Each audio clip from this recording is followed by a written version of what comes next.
বিরতির পর স্বাগত।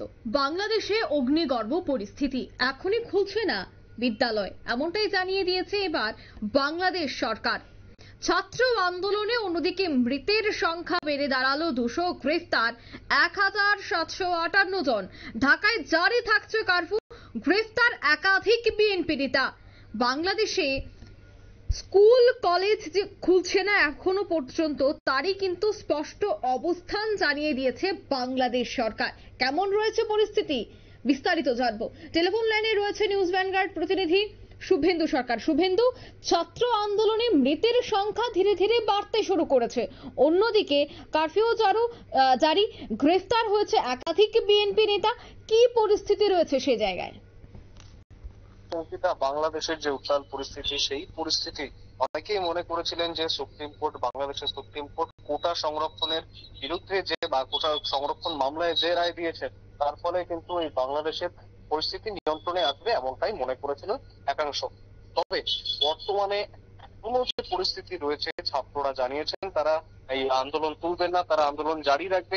এই যে গোটা পরিস্থিতি নিয়ে এখনো কিন্তু বাংলাদেশের পরিস্থিতি একেবারে থমথমে। কারফিউ আংশিকভাবে শিথিল হলেও পুরোপুরি কারফিউ কিন্তু এখনো ওঠেনি। এখনো রাস্তায় সেনা টহল দিচ্ছে। পাশাপাশি যে মৃত্যুর সংখ্যা, সেই মৃত্যুর সংখ্যা আমি একবার জানিয়ে রাখবো, মৃত্যুর সংখ্যা কিন্তু বর্তমানে 201, অর্থাৎ 200 ছাড়িয়েছে মৃত্যুর সংখ্যা বর্তমানে বাংলাদেশে। এবং গ্রেফতার হয়েছেন প্রায় 1758 জন। অর্থাৎ এই যে বিপুল সংখ্যা গ্রেফতার, এই গ্রেফতারের আংশিক বা সিংহভাগটাই কিন্তু একদম বিএনপি, অর্থাৎ বিরোধী দল যেটা বিএনপি, সেই দলের নেতাদের বা সেই দলের সদস্যরাই কিন্তু বেশিরভাগ গ্রেফতার হচ্ছেন। পাশাপাশি কিছু আন্দোলনরত ছাত্রছাত্রী রয়েছে, তারাও কিন্তু একইভাবে গ্রেফতার হচ্ছেন বাংলাদেশ সরকারের হাতে। এবং এই গোটা ঘটনা নিয়ে সরকারি অফিস কাচারি বন্ধ ছিল।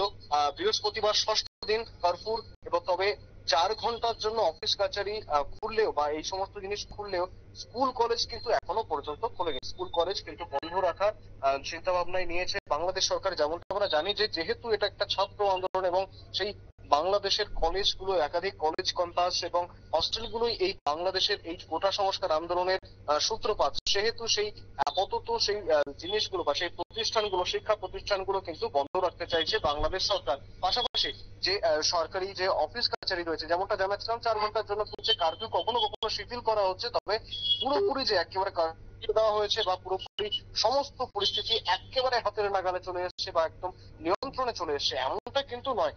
বাংলাদেশে কারফিউ চলছে, সেনা টহলদারি চলছে, অশান্তি মাঝে মাঝে বিক্ষিপ্ত বিভিন্ন জায়গায় হওয়ার চেষ্টা করছে, তবে কঠোর হাতে তা দমন করছে বাংলাদেশের সেনাবাহিনী, এবং গ্রেফতারি চলছে। পাশাপাশি যে বাণিজ্যিক সম্পর্ক ভারতের সঙ্গে, আমরা গতকালই দেখিয়েছি সেই খবর যে আন্তর্জাতিক যে বাণিজ্য রয়েছে, সেই বাণিজ্য কিন্তু শুরু হতে চলেছে। আমাদের ভারতের বহু ট্রাক চালক এখনো পর্যন্ত বাংলাদেশে আটকে রয়েছে, তার মধ্যেই আন্তর্জাতিক বাণিজ্য চালু করে তারা তাদের যে নিরাপত্তা নিয়ে একটা প্রশ্ন থাকবে, এমনটাই কিন্তু ট্রাক চালকরা জানাচ্ছেন বা ট্রাক চালক সংস্থার যারা সদস্য রয়েছেন তারা কিন্তু জানাচ্ছেন। ফলত এটা কিন্তু একেবারে সহজেই অনুমেয় যে বাংলাদেশের পরিস্থিতি একদম হাতের নাগালে আসেনি, কিছুটা হলেও এখনো সেই পরিস্থিতি নাগালে আনার চেষ্টা করে যাচ্ছে সেনাবাহিনী। অঙ্কিতা, একদমই ধন্যবাদ শুভেন্দু। অর্থাৎ ঢাকায় জারি থাকছে কারফিউ, গ্রেফতার হচ্ছে একাধিক বিএনপি নেতা, এখনো কিন্তু ছাত্র আন্দোলন চলছে। বাংলাদেশে এখনই খুলছে না বিদ্যালয় কলেজ, এমনটাই কিন্তু স্পষ্ট ভাষায় জানিয়ে দিল বাংলাদেশ প্রশাসন। নিয়ে নিচ্ছে ছোট্ট একটি বিজ্ঞাপন বিরতি, সঙ্গে থাকুন।